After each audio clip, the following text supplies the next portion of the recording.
Welcome to the debate. We thank you for making the time to listen to Pay Envy. I found out what the new hire makes. Episode number 9, a mini-series from EAQ and Associates presenting Human Capital Intelligence audio podcast to better understand the most effective ways to maximize human capital resources and how an organization can enhance performance, engagement, productivity, and deliver desired outcomes by creating alignment between management and their employees. It is remarkable how rapidly the professional landscape has shifted. I mean, if we look back just a few years, asking what the person at the desk next to you made was considered the ultimate corporate taboo. It simply wasn't done. Right, a total black box. Exactly. But today, here in 2026, radical pay transparency is it's the default state of the market. Driven by overwhelming cultural pressure and the sweeping legislation changes across major economic hubs, we are seeing over 70% of organizations completely open their books. They're posting salary ranges on every single job description. The curtain has been permanently pulled back.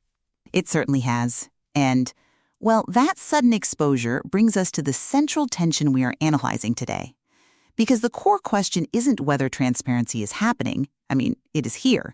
The question is rather, what is its true function? Does radical pay transparency inherently empower the workforce by forcing systemic fairness? Or, and this is a big or, does it primarily destabilize organizations by bankrupting intellectual capital unless it is strictly, almost meticulously managed? That is the exact question. And to frame this discussion properly, we are drawing heavily on the foundational framework from the Human Capital Intelligence Program. When we analyze these systemic shifts, it is essential to highlight HR architect Ernest Goss as an executive coach and Six Sigma black belt who has worked with organized labor and executive leadership teams focused on outcomes for organizations. Yeah, that background is incredibly relevant here. We must note that Ernest Goss, a HR practitioner, has worked with frontline employees, organized labor, managers, and executive leadership teams focused on outcomes for organizations. What I find particularly fascinating about his approach is the application of Six Sigma to human resources. If you treat a pay disparity not just as an HR complaint, but as an operational defect, a variance in the system, it really changes how leadership responds to the crisis. It completely changes the paradigm, and that aligns with my position today. I argue that transparency, while undoubtedly causing some, initial shockwaves and discomfort, is a necessary forcing function. I believe it ultimately builds long-term trust and empowers workers by ending an era of arbitrary compensation. Exposing salaries is the required catalyst for institutional integrity. Well, I come at it from a different way.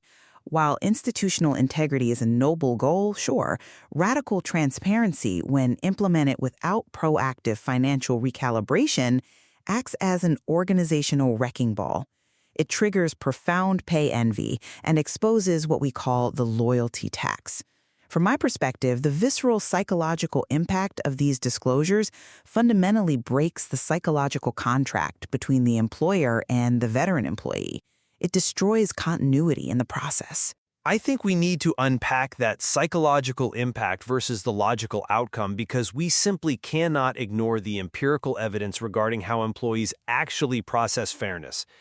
Yes, the exposure of salaries is uncomfortable, but look at the sheer weight of the data on this.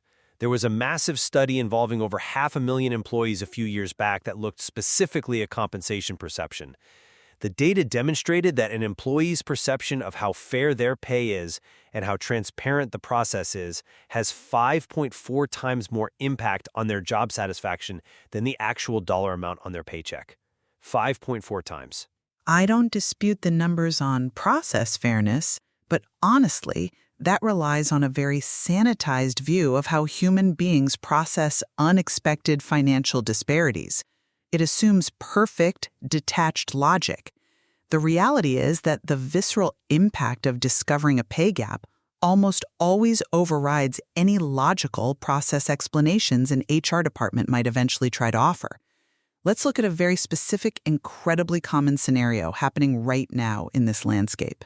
Picture a tenured employee catching up on work late at night. They open an internal email that was accidentally sent to the wrong distribution list at exactly 11:30 p.m. It's a spreadsheet. And in one glance, they instantly discover that an entry-level new hire is making 15 to 20% more than they are. Oof. We have certainly all heard those exact horror stories. It's a jarring moment. Jarring is an understatement. In that split second, before any well-crafted compensation philosophy can be deployed by management, a psychological tripwire is triggered. It is an immediate biological stress response. Applied psychology research clearly shows that this specific type of perceived inequity leads to a massive 30% drop in job satisfaction almost overnight. It penalizes veteran loyalty. The message the tenured employee internalizes is that their years of proven experience are valued less than a total stranger's unproven potential. You simply cannot logically explain away that level of acute equity distress, especially at 11:30 p.m. I see why you think that, but let me give you a different perspective on the timeline of that discomfort. I completely acknowledge the reality of that late-night panic. It is a very real shock to the system. But does that acute distress last forever? The data suggests the pain is temporary, but the systemic fix it forces is permanent. Recent market retention data reveals that companies operating with full internal transparency see only about 8% of their employees planning to leave. Now compare that to secretive organizations where flight risk hovers around 20 to 25%. That's an interesting contrast. But why the massive gap in flight risk? Because secrecy is what actually breeds paranoia. In a secretive culture, every minor perceived slight is viewed as evidence of a massive hidden injustice.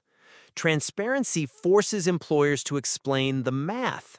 It moves us away from an opaque system where employees have to guess their worth. Once companies are forced to develop a clear, defensible compensation philosophy, that initial shock you described transforms into a tool. It empowers the employee to say, okay, now I see the market rate. What are the exact mechanisms of my own upward mobility to reach it? I'm sorry, but I just don't buy that it is that clean of a transition. The data suggests that for veteran employees, the shock does not seamlessly transition into constructive career planning. It triggers what labor analysts are calling the merit paradox. When a veteran sees that newcomer making more, they aren't just looking at a spreadsheet or a dollar amount. They are looking at a rigid ranking of their worth within the organizational hierarchy. If leadership is perfectly willing to pay a premium for unproven potential while simultaneously capping the salary of proven performance, the veteran logically concludes that their hard-earned experience is actually a liability. A liability because they are already captured by the organization? Exactly. They are a captive audience, and the organization is using the budget saved on their loyalty to overpay for new acquisitions. And this creates a staggering managerial burden. Middle managers are currently spending an average of 6.5 hours a week just managing these morale conflicts and fairness queries. Think about the operational drag. That is 6.5 hours a week of managers acting as defensive shields and impromptu therapists for pay discrepancies they didn't even authorize. This is precisely why the data-driven architecture utilized in the Human Capital Intelligence program by Ernest Goss is so critical. Without applying his Six Sigma rigor to identify these compensation variances before they become public, managers are left fighting a completely losing battle against a systemic social contagion. That 6.5 hours of managerial discomfort is a real metric, I'll grant you that. But I would argue it is the exact friction required to correct the market. For decades, the market has allowed a loyalty tax to exist in the shadows. Companies essentially funded their new talent acquisition by quietly underpaying their most loyal, tenured staff. Radical transparency finally forces companies to feel the operational pain of their own prior inequities. And look at the empowering ripple effects for the workforce when that data comes to light.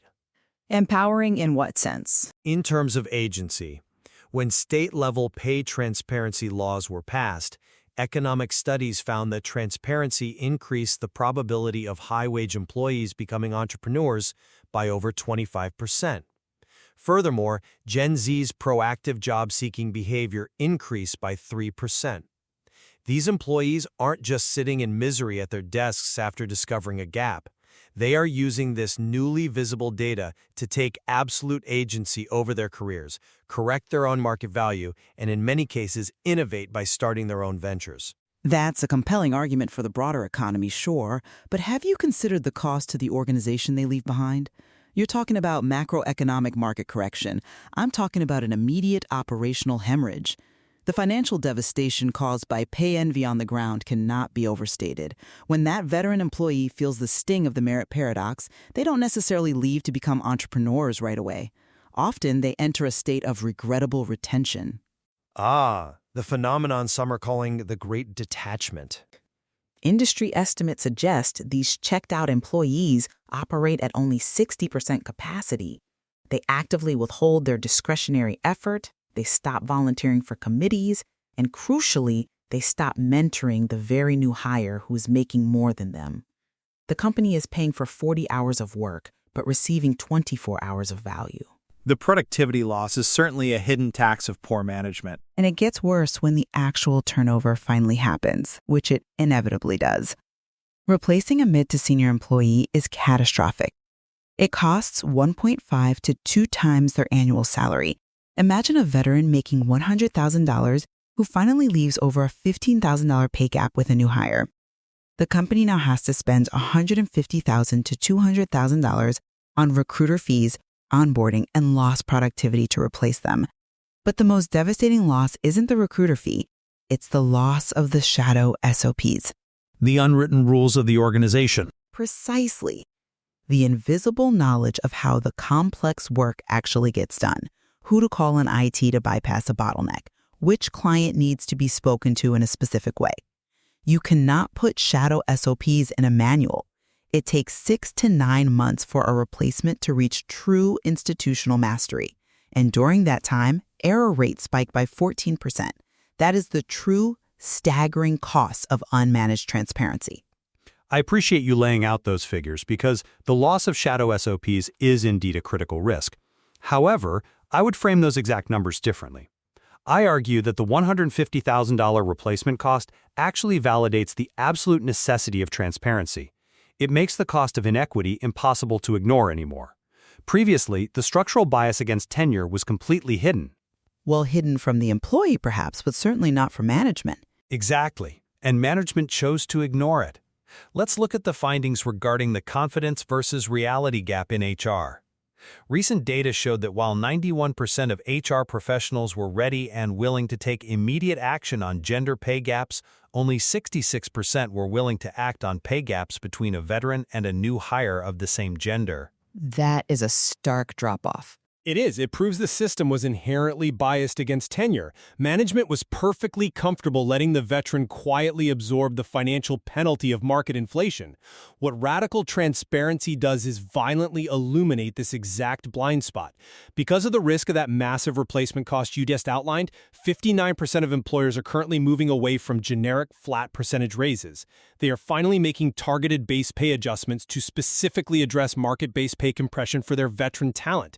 Transparency is forcing the recalibration that tenure always deserved, but rarely received behind closed doors. I agree that it brings the issue to light, and targeted adjustments are necessary, but we cannot underestimate how deeply personal and biologically stressful this illumination phase is for the workforce.